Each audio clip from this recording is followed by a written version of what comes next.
I will start asking if you have any short questions. There's some things I want to get to today, but I want to entertain your questions first. Yes, David. Dropping out of the mind, falling into a place that the only way you can describe it is into the ocean. In the ocean. Is that a perception still, or is that? Mm-hmm. It's a perception of something that there is no real direct correlation between it. Between where you are and the ocean, except that's the thing that the mind uses to describe where you are. Being, yourself. The infinite is what you are. The vastness of that. So the only thing you really have in form is an ocean. Okay, so that's where you all want to ultimately reside, in the ocean or in the vastness. One of our problems in getting to that and being with that is we don't believe it. We think that we have to be in all these thoughts and all this stuff that's going on. We think that's where we have to be. We think if we are in this vastness, we can't arrive at solutions to problems and things like that. It's not true. Because just as the thoughts that you deal with all the time appear, solutions, answers, all kinds of things appear in the ocean or in the place of no mind. We say no mind, and we have to take the definition that I've given you of mind in order to understand what we're saying. Mind is a biomechanical programming. Okay. It operates off of association. Okay. This is one of the places where Freud was right. Okay. The association. So, if we look at that as mind, but what we really want to look at is the ocean itself, or the infinite. That is the only mind that counts, because out of this vastness comes all things. Is that the universal mind then? Would that be a fair way to say it? Yeah, we can say it is the universal mind, yeah. It could be said that way, yeah. That's what we all share. Yes, what we all are. We all are. Yeah. The idea that we are separate is an idea. Like all things in here, it's just an idea. We accept that this is what it is, but it's not. This is why, or this is how we progress. Finally somebody says something, I don't know, whatever we thought was true. The earth is flat. Okay. Finally somebody says, well, no, that's not true. Because here, look, we did this. And now everybody goes, oh, we now know that the world is round. You don't. The guy that went around it knows, but you don't. You accept that as a reality. You knew as much about that as you knew the world was flat before. Right. Exactly. What you know, you don't really know. It's an assumption. You assume. It's like we go back and we talk about form. Now, we all had basic chemistry and physics. We know that there's more space in here than mass. Why is it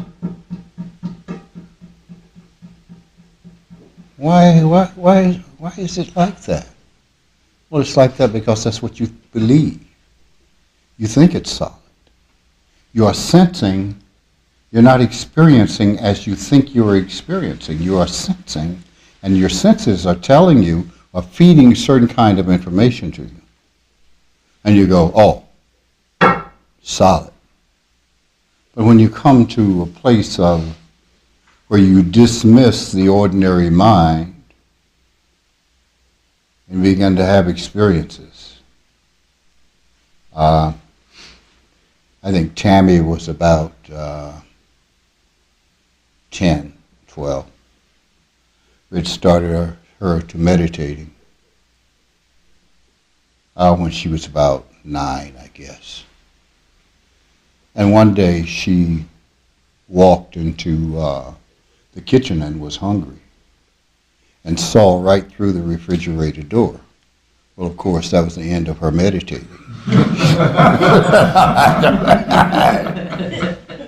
I don't want to hear it. I don't want to know about it.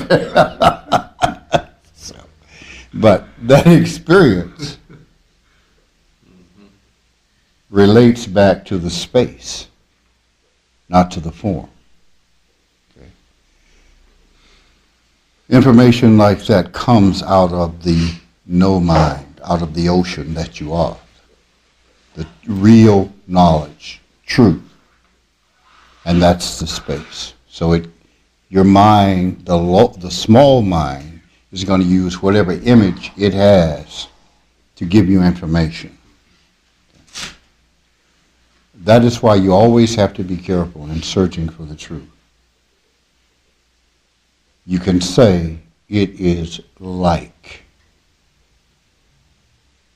It is like, because the small mind, in order for you to communicate it or express it, is going to give you something that it can use. Until you get to the point where you don't care about you don't care whether you express it or not. It doesn't make it, because it's not going to make any sense to the person you're talking to anyway. They're just going to look at you like, yeah, right.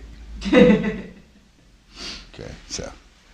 I have a follow-up question to your example, with the table and the solidness and what's more space. Mm-hmm. Now, that's a belief that it's not a personal belief. That's like a belief. It has the energy, that perception. We have that perception because everybody forever and ever has had that belief, and that's where that belief gets its power. Even if I have the belief that it's not, I'm still not going to be able to put my hand through it. Is that correct to say that, or am I off? At some point, you can. At some point, you can. Yeah. Till you're above. You're Right. in your So you higher mind, yeah. your universal mind. You or stand mind. above the collective consciousness. And Right. you will remember that you share a consciousness about reality. That is the only way it can be reality, is you share certain things about it, certain assumptions about it. And that's okay. All right. It's okay to share that, because that's why you're here. You're here on this earth to have an experience. That experience is about being separate, even though it's an illusion, but it works to let us know about ourselves and what it takes. What it takes to expand. Okay? So we all have to share the same illusion. There's the personal illusion and the collective illusion. And this is one of the things that we've talked about before. It is easier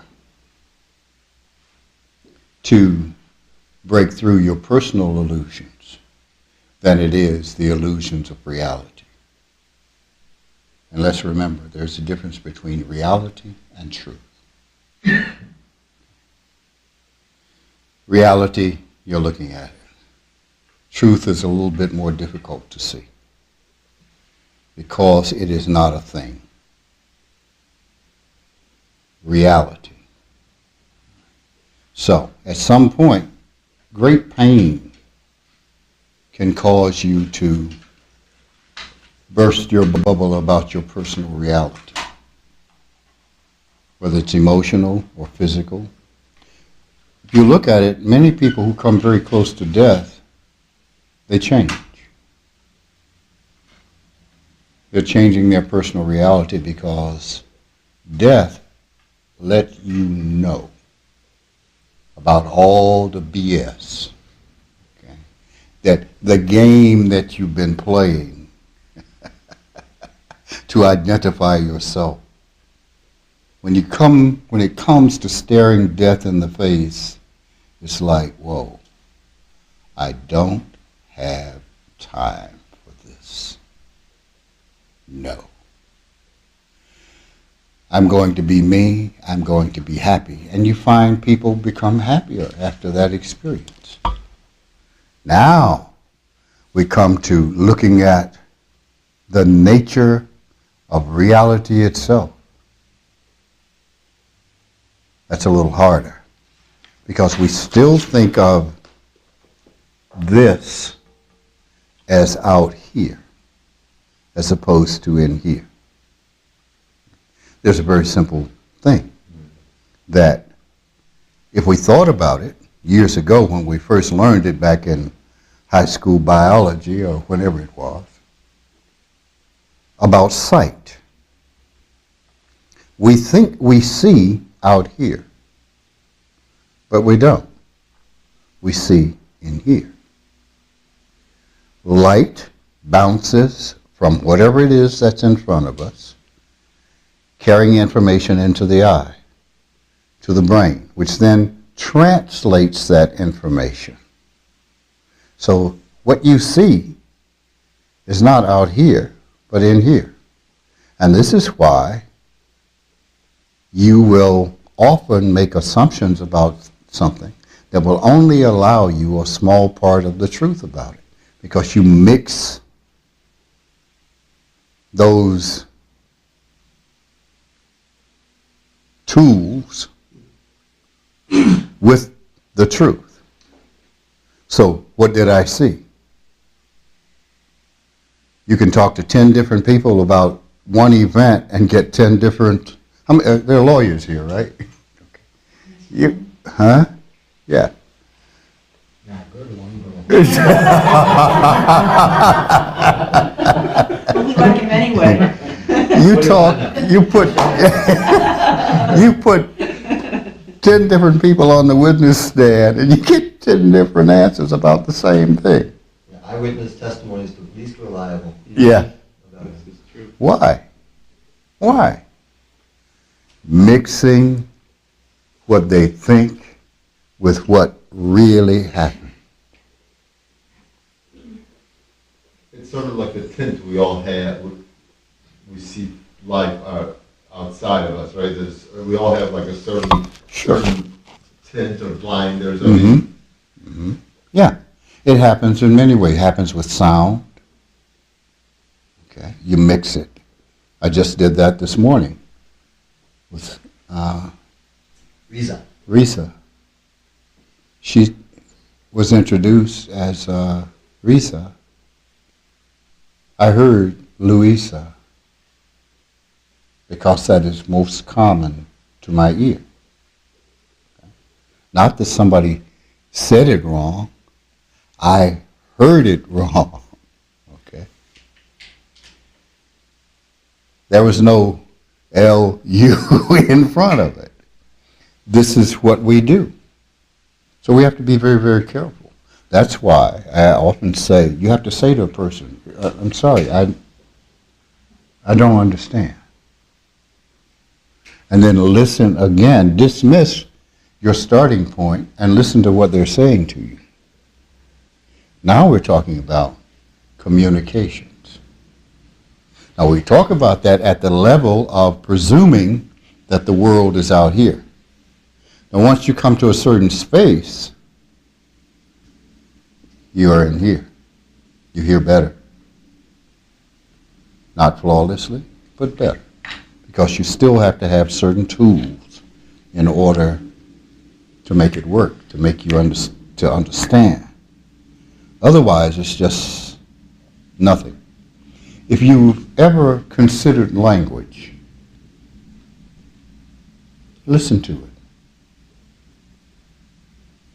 It's really just a bunch of noise broken up by periods of silence that we've all agreed that we will call this, this will be like this.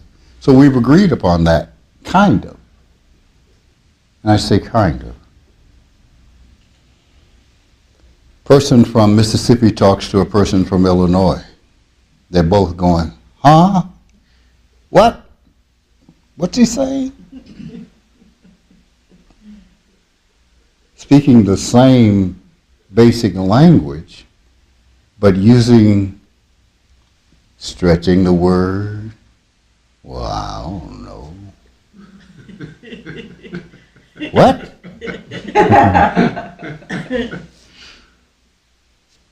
Northern, I really don't know. What?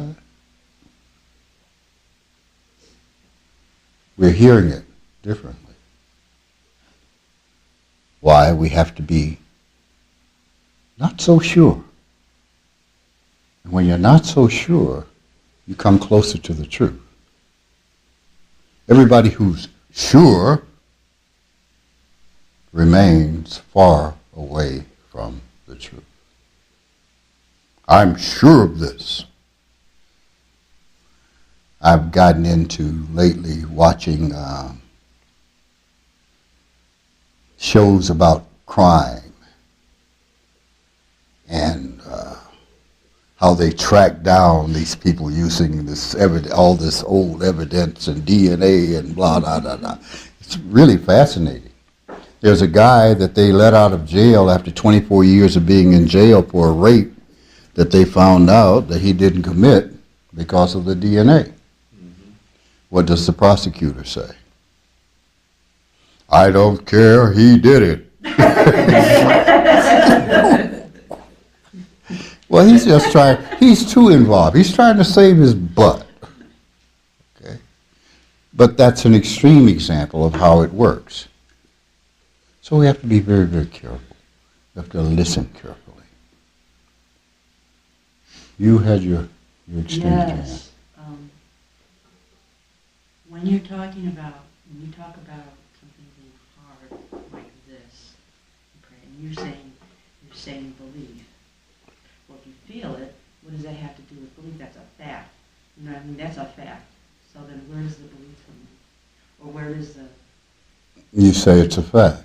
Yeah. It's a fact that you sense it. Yeah. That's the fact. Yeah. And that information is given to your brain. Right. That's the only fact. Then what is the belief? Does the belief come in when the information gets to your brain? No.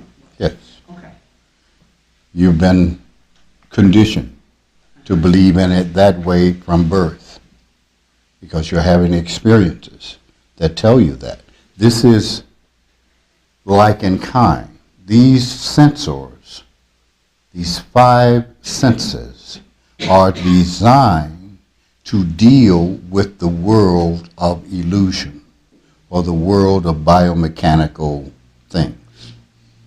If you have a vivid dream, let's take a very simple one.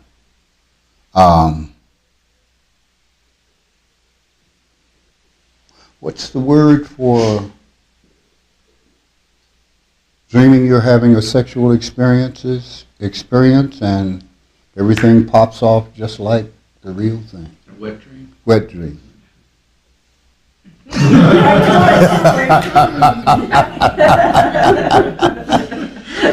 It's Freudian. Yeah. The advantage of being a psychologist. I only learned about it in grad school.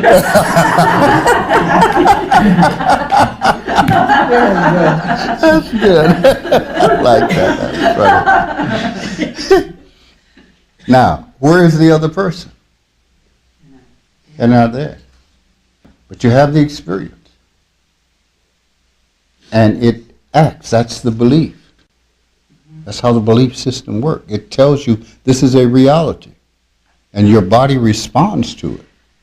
It tells you the solidity of this is a reality. Therefore, the senses feel the vibrational frequency. It's translated in here into solid. But it's still just an illusion. It is an illusion. It exists. The vibration exists. The vibration exists. Yes. But what it appears to be is an illusion. Is that because the body itself is an illusion? Is it the illusion using the illusion to... Okay. You have to listen to me now. I'm not getting it. Have no opinion. You have no opinion.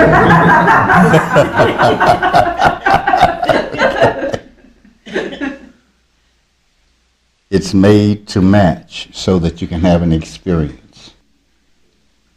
That's how we do things. See, we've been taught to compare and contrast and to think and to weigh this against this as something is happening. No, you can't do that. You only come up with part of the truth. You have to dismiss it all. You have to come to the Schultz theory. Schultz from Hogan's Heroes. I know nothing. That doesn't mean you're going to become a zombie and walk off with this person. No. It just means I'm listening. I can put this together as you are putting it together for me. I see. I say, okay. But this is how the mind gets in the way. Especially us. We are super Western achievers, high Western achievers. We are highly educated. Well, what we have been is highly educated in a narrow manner. Very narrow manner. We have to expand our consciousness. And we think we're brilliant because we fit into what the society says is important. We're not brilliant until we come to the point that we can see clearly. Talk about a guy like Joshua, who had 13 people around him. Each of those people saw him through their own eye. One was political. They saw him as a political figure. One was a fisherman. That person saw him as a fishing figure. Whatever it was, that was the way they slanted their idea of this being. Sort of the way we see you. Yeah. And I do my best to give you as many different lives as possible.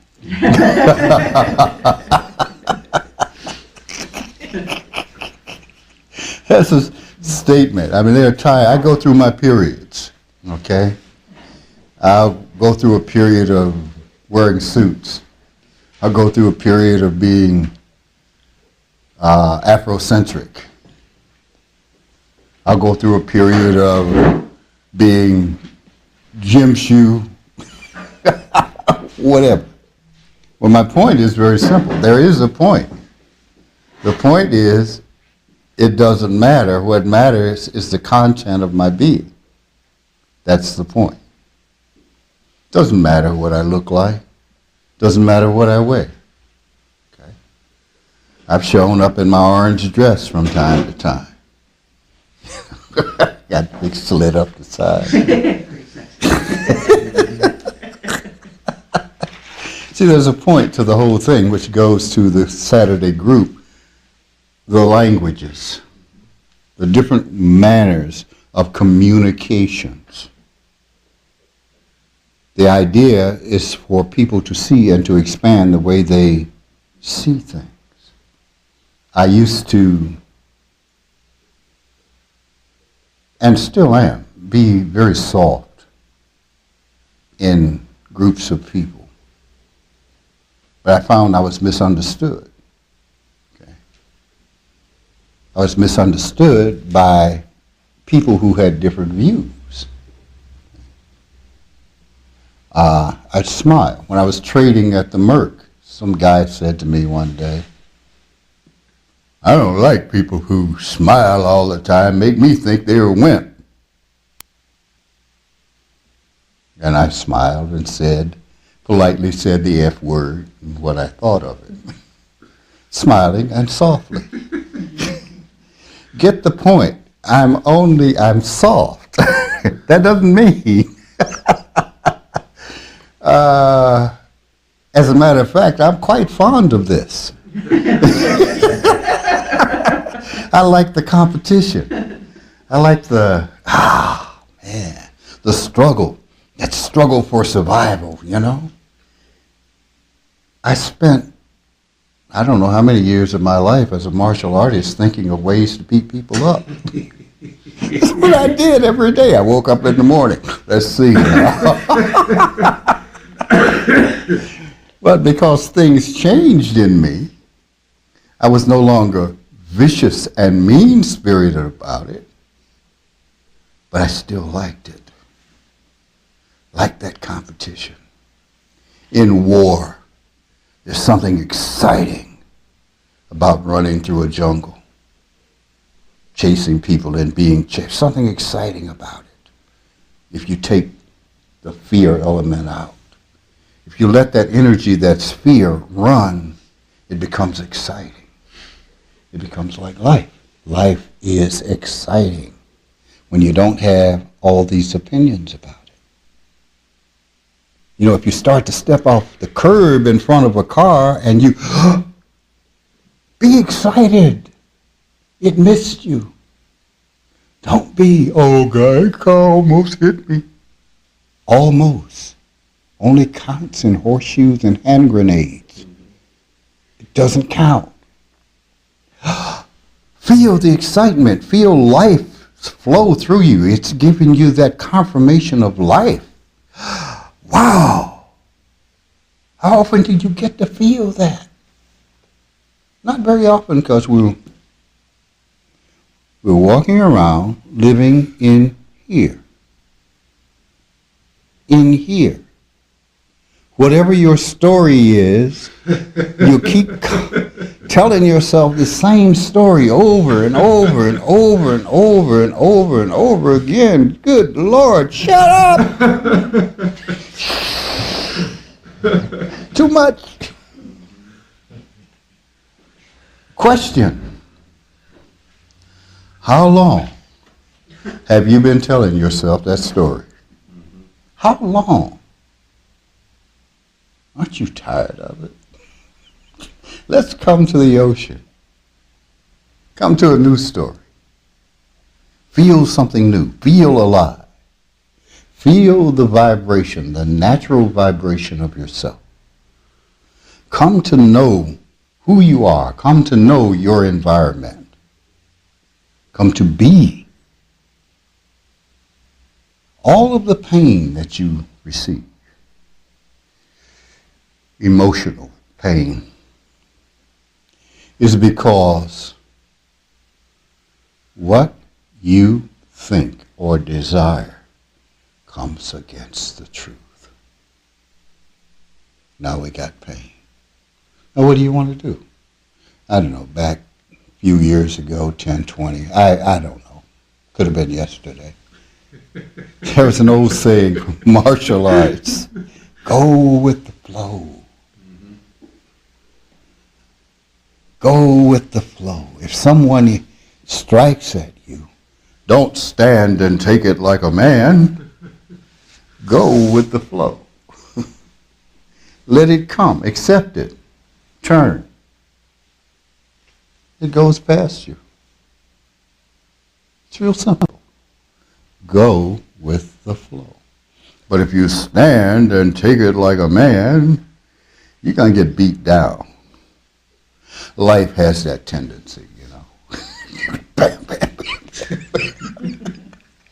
At some point, doesn't matter how much education you have, doesn't matter how much money you have, doesn't matter how little money you have, it's going to happen. And we must be prepared to deal with it. Must be ourselves. Must know who you are. You have a situation, and that situation is painful to you. What do? We We look outside of ourselves to solve it. You are responsible. You are responsible. You did this to me. You did that to me. Okay. You did something and I responded.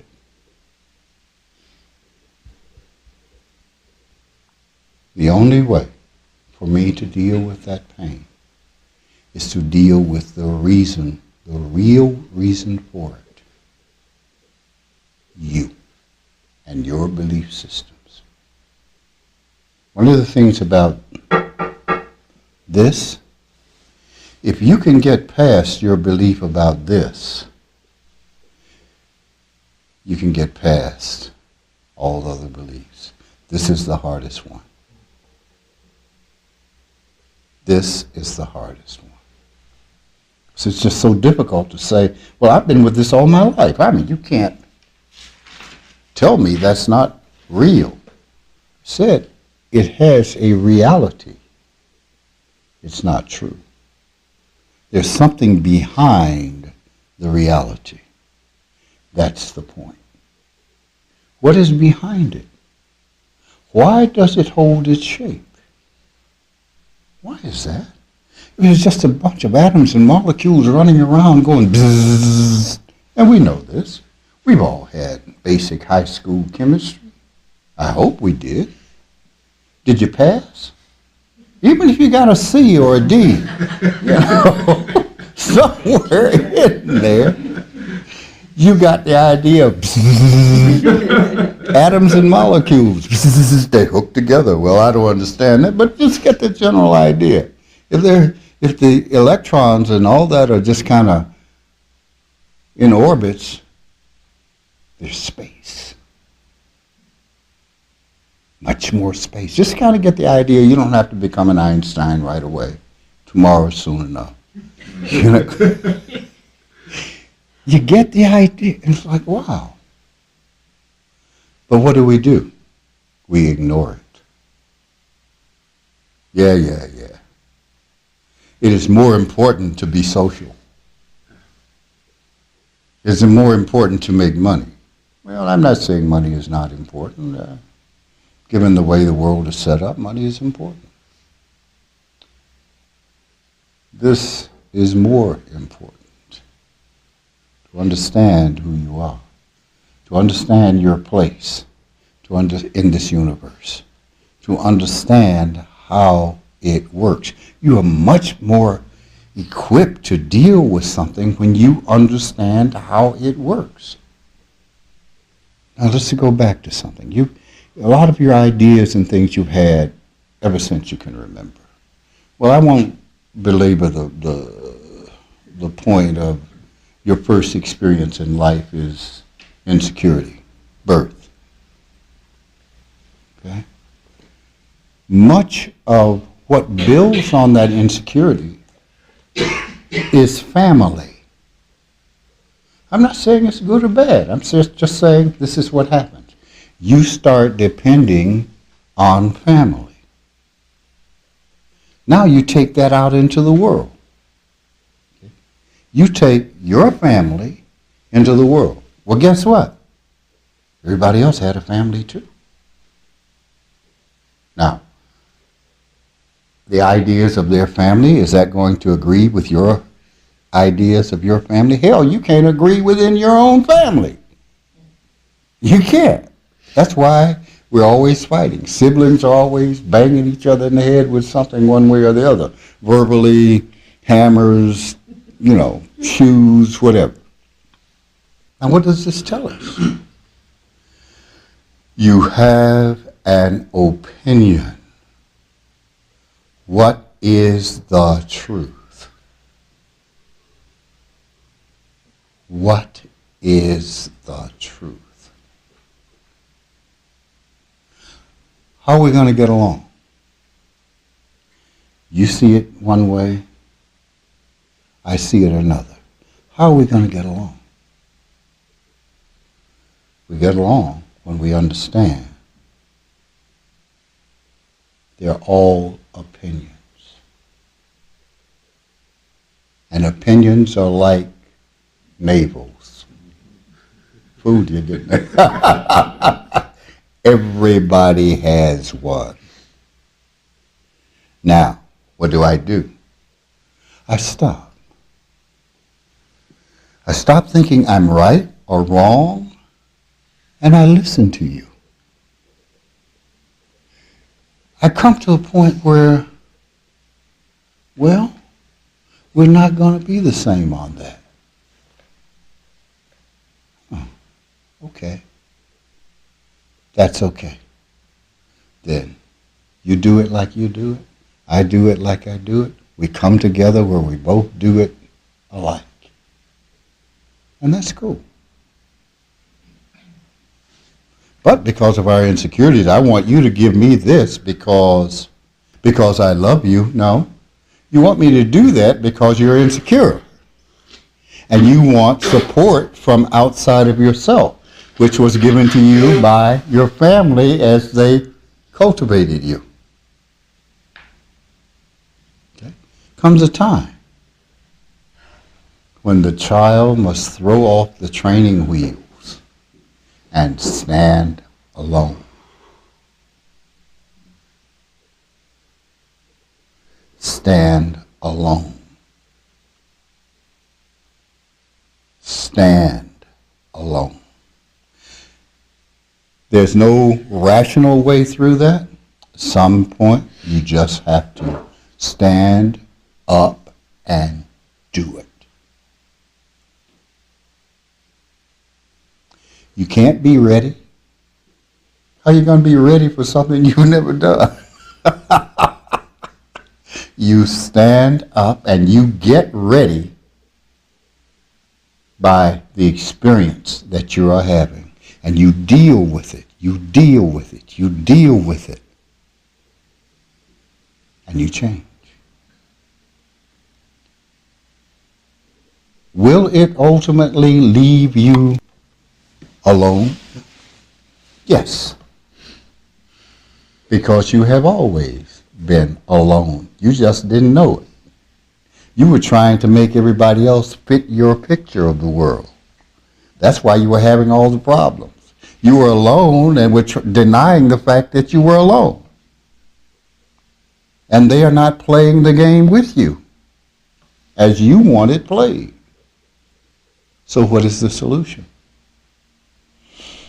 There's only one. I accept the fact that I am alone. Okay, cool. Now, peace begins to happen. I'm alone. Wow. Does that mean that I can't walk down the street like this? No, it doesn't mean that. It means you can. Okay? But be sure that you understand. You're walking like this, not like this. Okay. Paul? When you say stand alone, does that sort of mean like take responsibility for whatever you have, it's yours and nobody else's, and basically that's it? I mean, or is there more to it than that? Well, it means that you cannot be destroyed by others. You take full responsibility. Doesn't mean you don't receive help or that you don't extend help to others or that kind of thing. Right. It just means that I'm not going to expect you to save me. And You may do it. Somebody doesn't do it, you eliminate that part of it as well. Right. And I don't blame you. Now I'm at peace. I don't blame. You know? You take an animal. Animal doesn't blame. It accepts, I am where I am. This is what I am. It just accepts. Doesn't use those words. It just accepts being. That's where we come to accept. I am alone. Doesn't mean if you reach out your hand to me that I go, no, it's all right. Well, I may, but I may not. It's all about perception, not about action. But then its action comes as a result of how you see the world. So it's easy to identify what people are and what they do by what they do. It's easy to identify what they think. They're written all over themselves. They think that, you know what? One of the things we learn as a child, if I don't say it, nobody sees me. How is it your parents turned out to be such psychics? They always knew when you were screwing up because they were looking at you. You're a kid. You're this big, and they can't see me. I can. Yeah, right. Well, it never changes. The person who has the experience and who understands sees you exactly for what you are. Exactly. You do things because of your base. If you're loving and kind, you do loving, kind things. Okay. It's as simple as that. You stand alone. I stand alone. It's okay. That doesn't mean get away from me. Well, it does for me.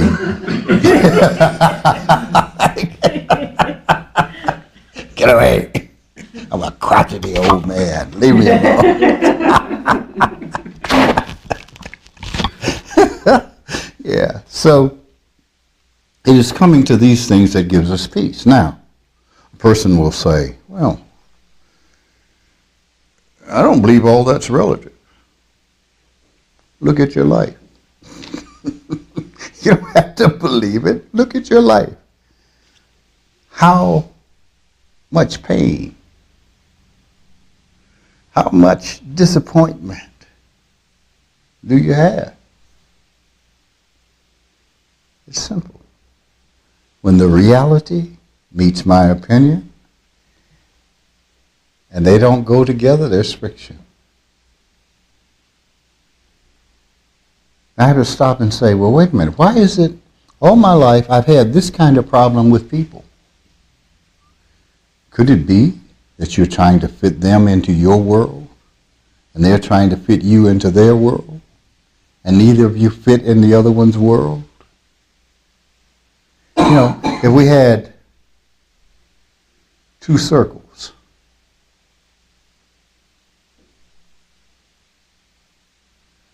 that point where they overlap is smaller than the large circle. That's where you have to deal from. The point that overlaps. The human part. See, if I understand that I'm insane, and I am, I also understand that you're insane. And if you understand that you're insane and that I'm insane, we can get through this thing. Okay? We can get through this thing if we both know we are absolutely nuts. Okay? I keep my nuts to myself. I keep my insanity to myself. And you keep yours to yourself. The point where we're sane, we'll get along fine. That reminds me of Oprah Winfrey. She sang one day, one week before New Year's Eve, and she says, oh yeah, I'm looking so forward to New Year's Eve. I'm going to spend my New Year's Eve with Dick. Every woman wants to spend New Year's Eve with Dick. And the audience just goes, ah! She's like, what? She's talking about Dick Clark, actually. So, sorry about that. Again, know who you are. If we know who we are, we can get along. I look at your faces. We're all different. We're all different. But we're more the same than we are different. We are more the same. And you know what? I don't know what I look like. I know. I see it. But I don't go through life thinking through the idea of being a male. I don't go through life thinking through the idea that I'm black. I don't go through life thinking through the idea that I'm short or tall. I do go through life looking for a wheelchair in airports. That's a different animal. Okay. I seek to solve problems. What sex is that? What color is that? How tall is that?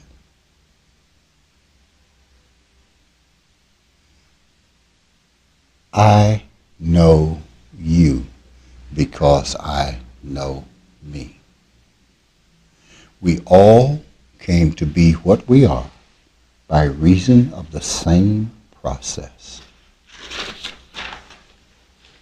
The same process. That biomechanical thing in here, excuse me, you learned it.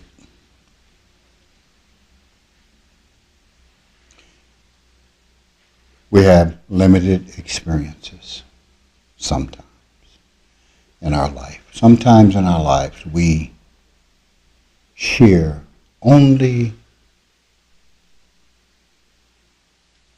let's say, a middle class, small town existence. A homogeneous situation.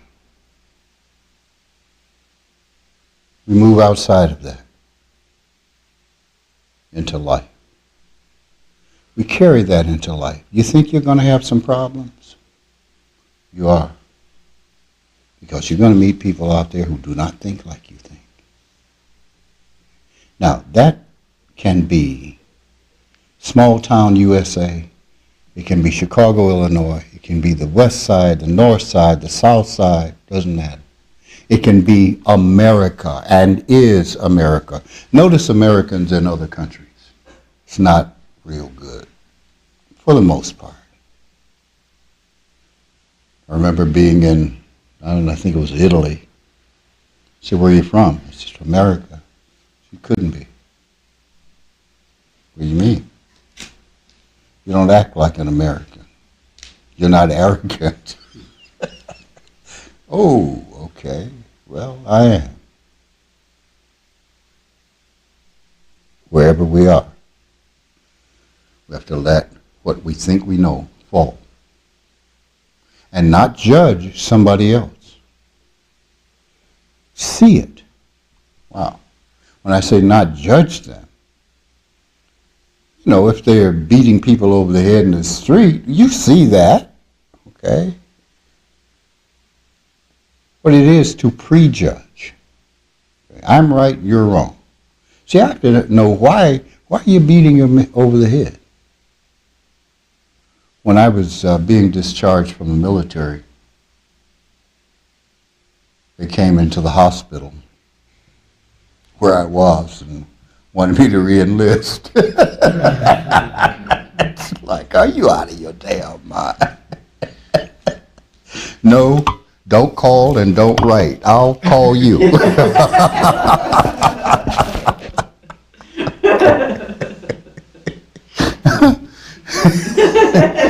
That was excitement enough. Yeah. That's enough. People around me didn't understand that. I'm going to re-up. Well, they had been conditioned by that world.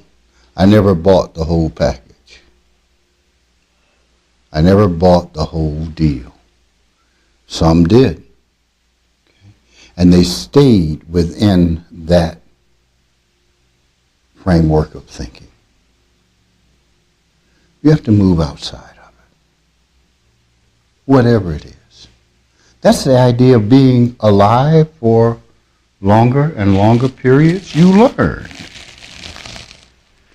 Okay? If you stay in it 40, 50, 60, 70, 80, 90 years, you just wasted a whole lifetime being an idiot and thinking you understood, thinking you understood other people.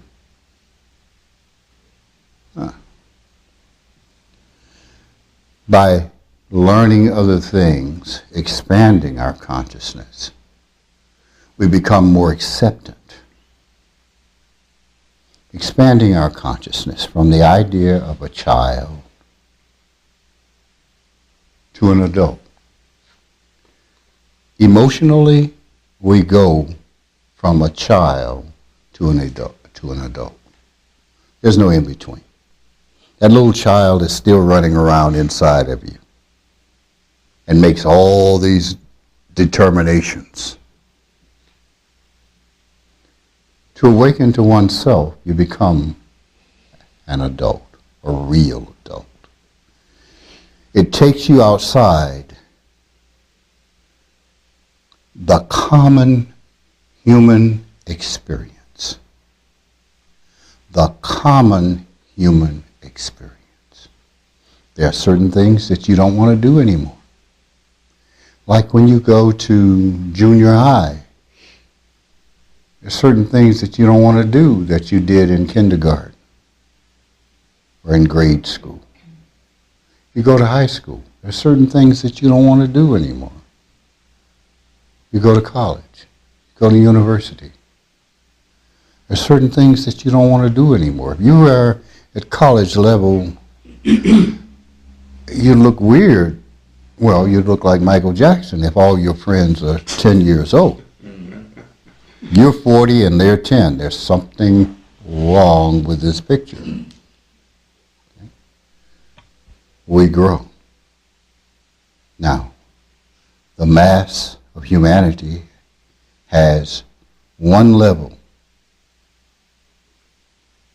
kind of understanding, because they don't want to grow.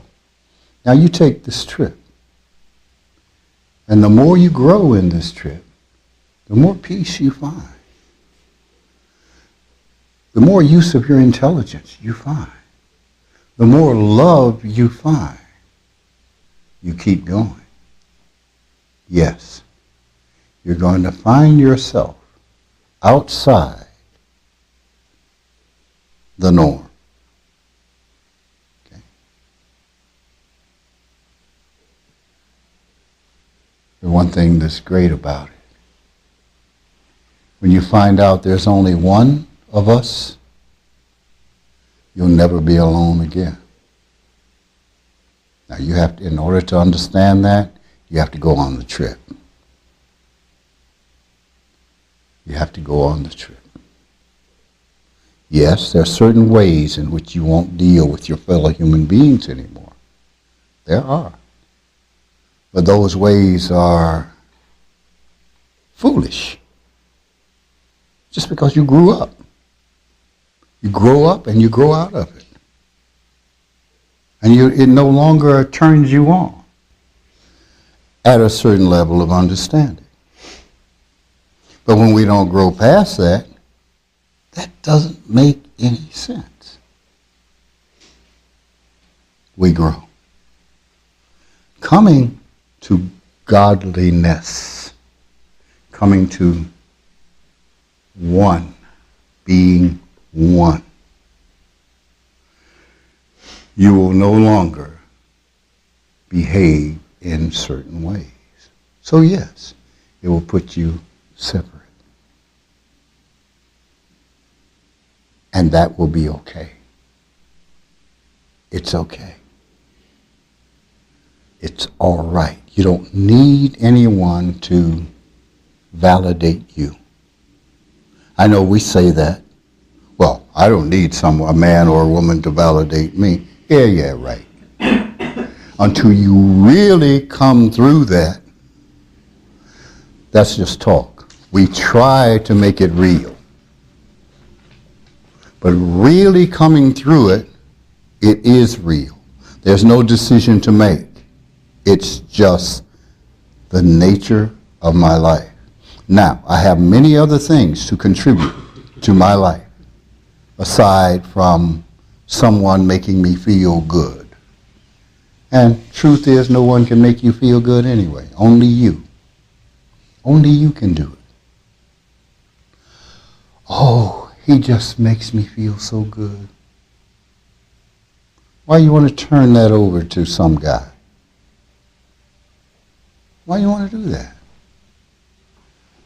That's yours. Or some person.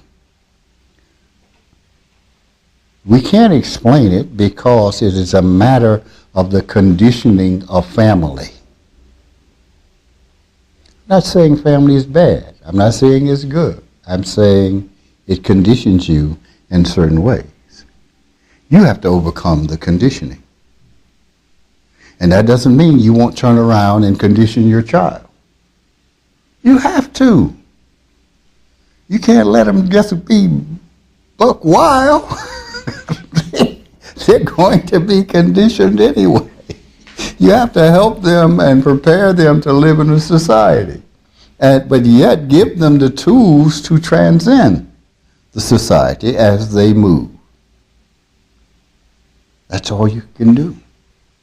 They're young. They don't know, just like you were young. That night, when everything happened, the most beautiful thing that happened was humility. And humility came when I realized what an idiot I had been and that everybody saw me. It's like, oh my God, I'm so embarrassed. But the true essence of that embarrassment was humility. Wow, okay. The only thing I can do now is just never go back that way again. Never go that way again. That is a part of the acceptance. We have to accept the reality of our behavior. Accept the reality of our conditioning. Know when that conditioning is kicking in. I don't like him. I don't like her. Why? Why? What did they do to you? Bring their conditioning here, and here you come with your conditioning. Here comes somebody else with their conditioning. They threaten your conditioning. And that's all it is. No, you perceive that they threaten your conditioning. They don't really threaten anything. They're just going through life just as screwed up as you are. So where's your compassion? See, when you understand how screwed up you are, you have compassion for the other screwed up people in this world. But only when you realize how screwed up you are. Living in a physical reality screws you up. You can't miss it. There's no way around it. Why? Because you are spirit. That is what you are. You're living in an unnatural environment. Yes, exactly. You're living in an unnatural environment. And the laws of form are different than the laws of spirit. The laws of form are different than the laws of non-form. In form, you can get smacked. Pow. When you're spirit, no smacking. That's why we come here, so we need some smacking. You're right. There is no smacking in spirit. Why? Because you got no hands.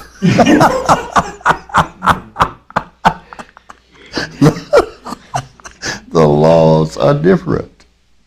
Okay? Spirit controls this. We are focused in the biomechanical mind. We're focused in the habits, the habitual mind. How we've been conditioned by family and those experiences. Pow. Now we are free to be what it is that we truly are. I was a macho man. I was very macho. Because I didn't know how to deal with people. I think when I went to school, I had never seen that many people in one place in my life. I just stood there with my mouth open. There was all these. You see Peanuts, the pig pen, where all that dust and dirt is around them. I just stood there, and there was all these balls of dust and arms and legs and stuff sticking out of it, and people screaming and yelling and running. I'd never seen anything like that. I didn't know how to deal with it, so I hid. Every day we'd go out for recess. We had a row of hedges around the school. That's where I was. I was in the hedges going, holy man, wow. These people are wild. They have no control. They don't know how to behave. Ultimately, I got involved with them. And they did things like fight. I didn't understand fighting. I thought they were playing. But being a country boy, I don't know, I just kind of pick them up and body slam them and stuff like that, and they'd stop. They'd stop doing things to you. I mean, I honestly thought they were playing. Then I learned they weren't. But now I had the experience of beating them up. So after that, what the hell? Why wait on them to do anything? Just beat them up and we start off. Let's start off at this point. I beat you up, no problem. Don't give him a chance. Right. Which I became the bully. Okay. Preemptive strike. So, but always inside, there was this softness that I was protecting.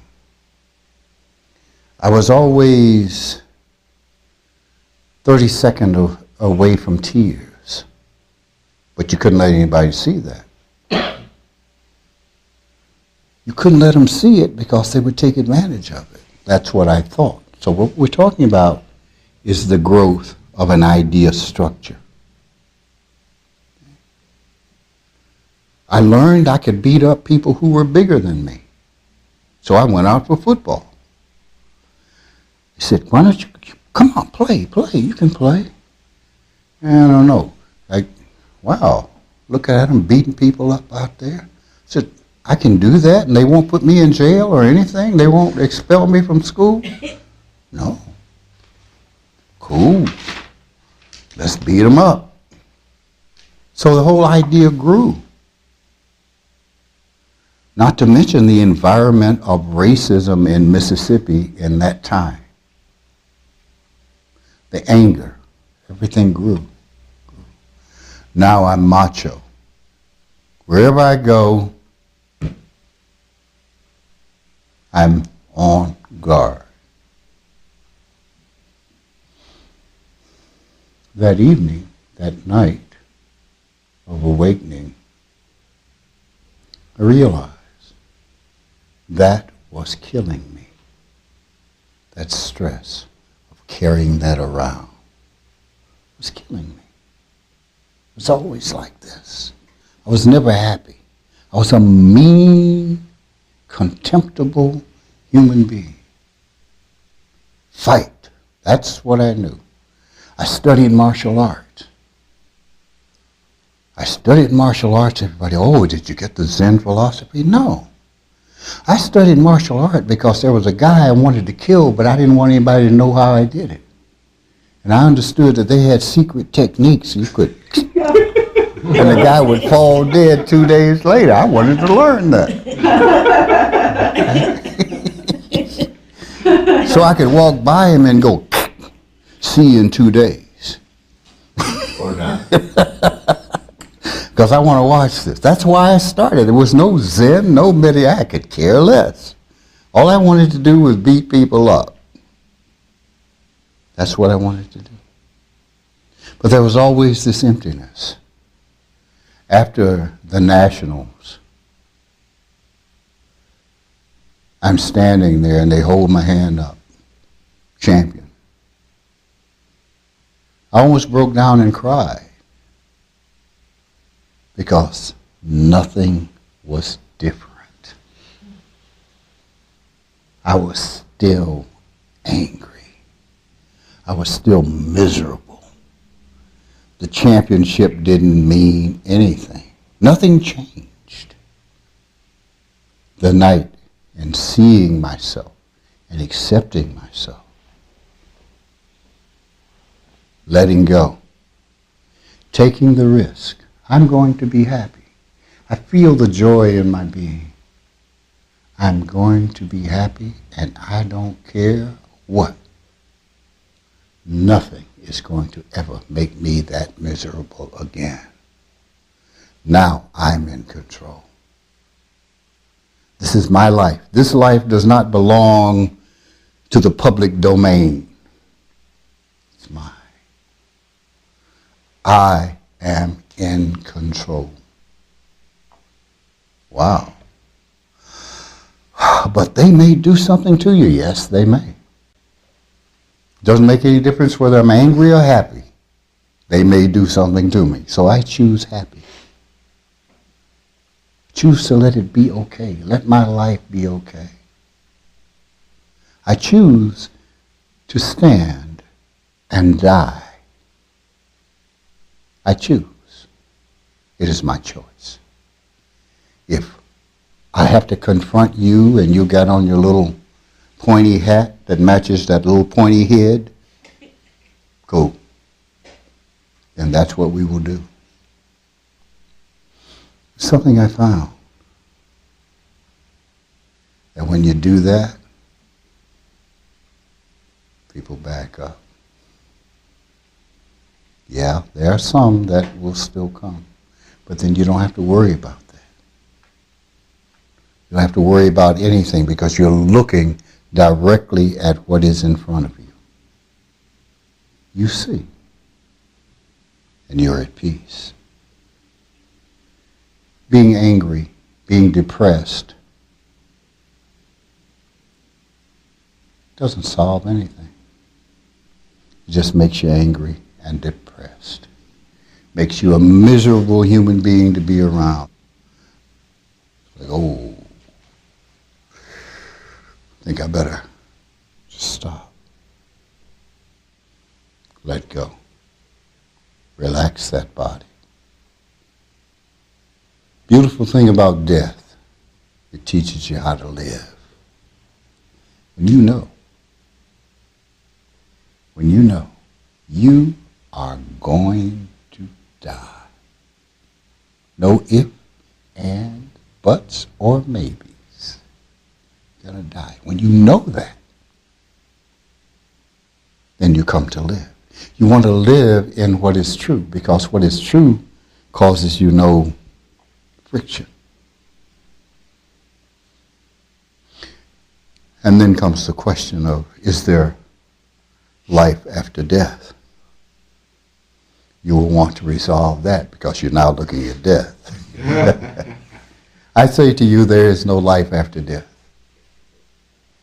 There is only life. There is no death. There is only life. The only thing that can die is this. That is not what I am. So we go back to, do you go through life looking at life as a woman looking at life? Or as a man looking at life? Or as a black person looking at life? Or as a white person looking at life? Or as an Asian person looking at life? No. You go through life because you are life itself. You go through life being alive, using your intelligence. There's no such thing as black intelligence and white intelligence. What is this?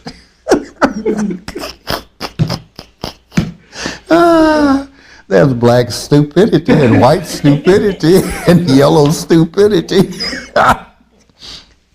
No. Here I am. Here I am. I love that. From Great White Hope, Jack Johnson standing on the border between Mexico and America, thumping his chest, saying, here I is, here I is, here I is. Be where you are. For real. Not the illusion. Because the only thing that's going to be able to stand is the truth. And the truth is you. You are the truth. The reality is, we live, we die. How do you want to do that? How do you want to do it? Do you want to exist, be alive, and be miserable? Well, what the hell is that about? You want to be alive. Be alive. Look at a person who is depressed or who has all this stuff going. They're like this. They're living in here. Look at angry people. They're in here. Not in their being. They're in that small little world of repetitive thought. Bringing an experience from 40 years ago forward and being angry all the time. Well, the hell with that. Be alive. This is the time you have to be alive. You're going to be dead long enough. You don't have to walk around a zombie. Know the truth about who you are.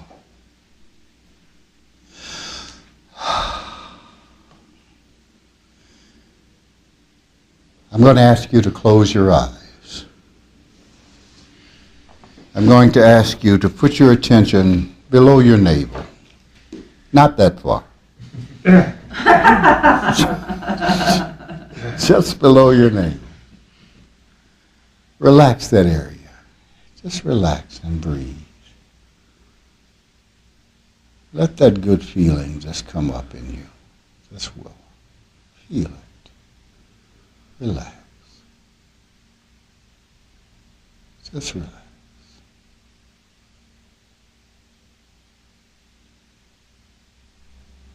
If you're having a little trouble with it, just do this.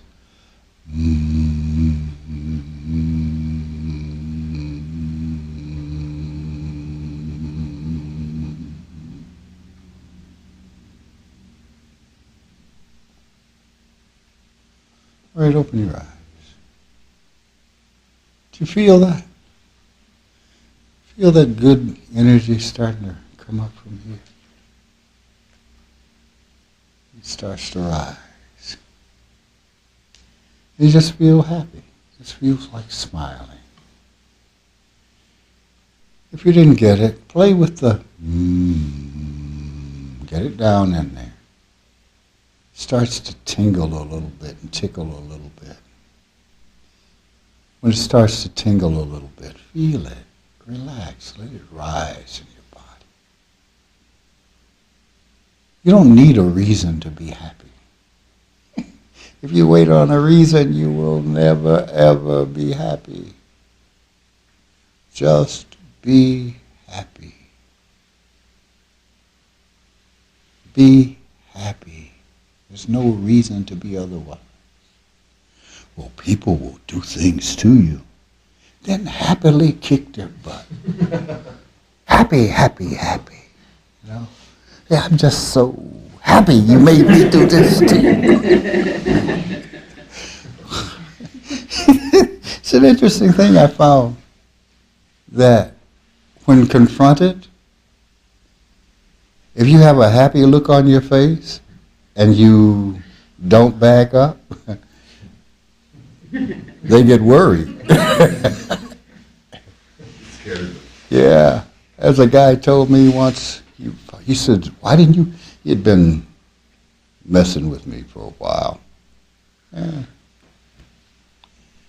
And he found out I was a martial artist. Not only was I a martial artist, but I was international heavyweight champion and national champion. He said, why didn't you tell me? Why would I do that? You never asked. And he says, but I'm not afraid of you. I said, good. Because when it happens, I want you standing right in front of me. I don't want you to run. Because the object is to whip your ass. It was like, maybe we should think about our relationship. Okay, fine. See, the joy was there. See, you've never had a butt kicking until you had one by a joyful artist. Not trying to kill you, just expressing himself. This is the way we live life. A full expression of that joy. Be alive.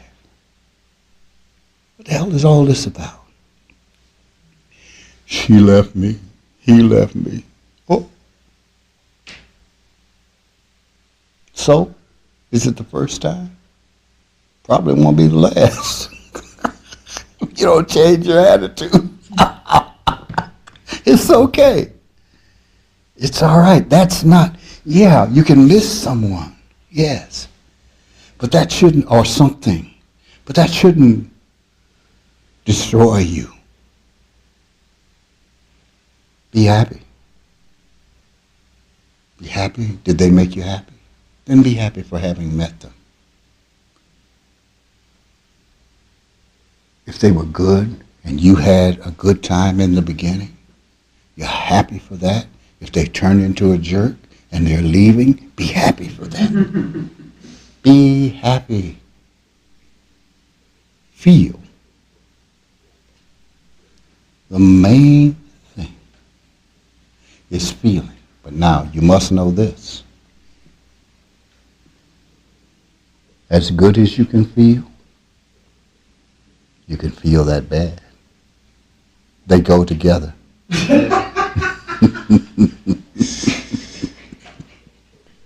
They go together. But understand, you are greater than the feeling. You are greater than the feeling. If you hit your finger with a hammer, hurts. But the whole body doesn't suffer. Just that, man.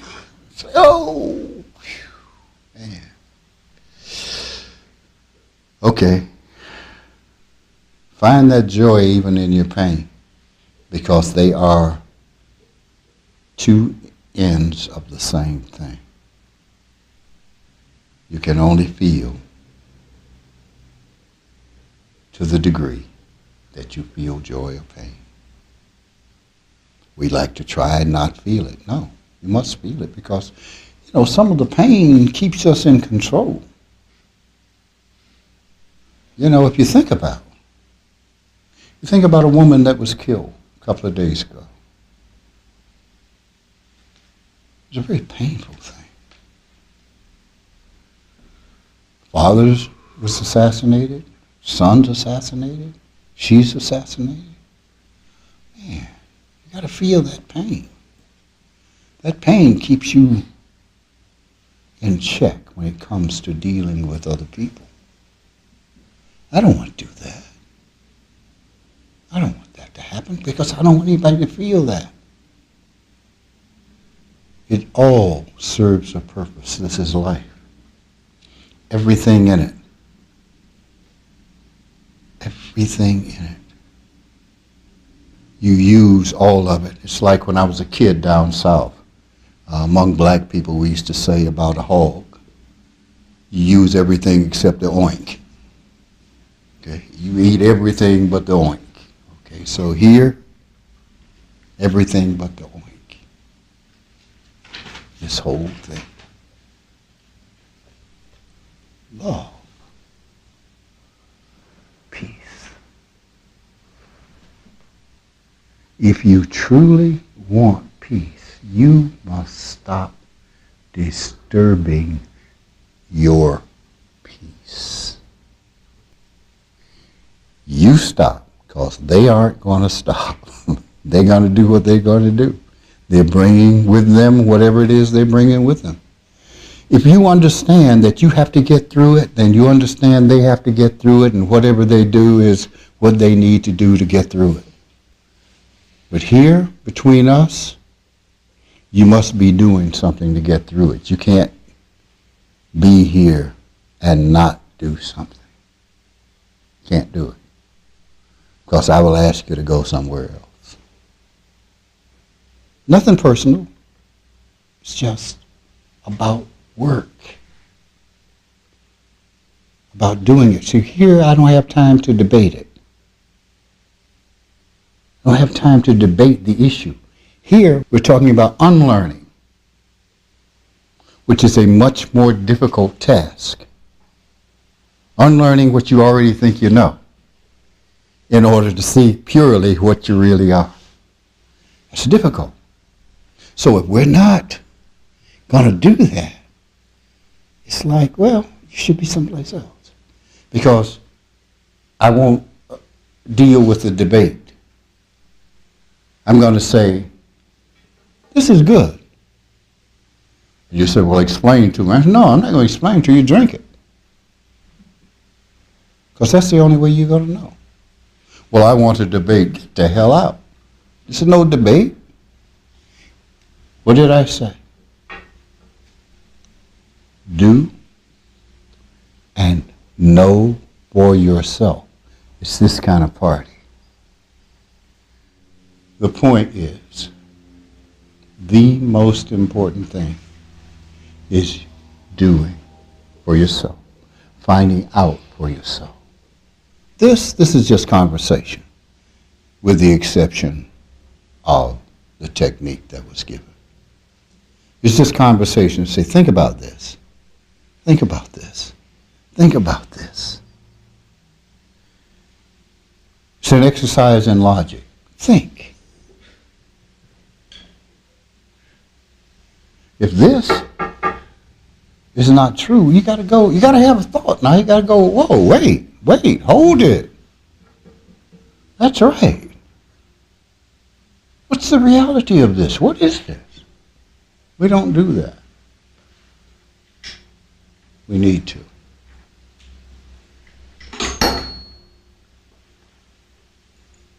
Feel. It is most important.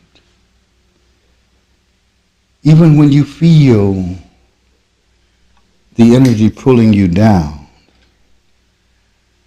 up, feel it, relax, feel it. If you do this, you are allowing it its control. You are greater than that. Up, yeah. All right. Cool. Everything's good.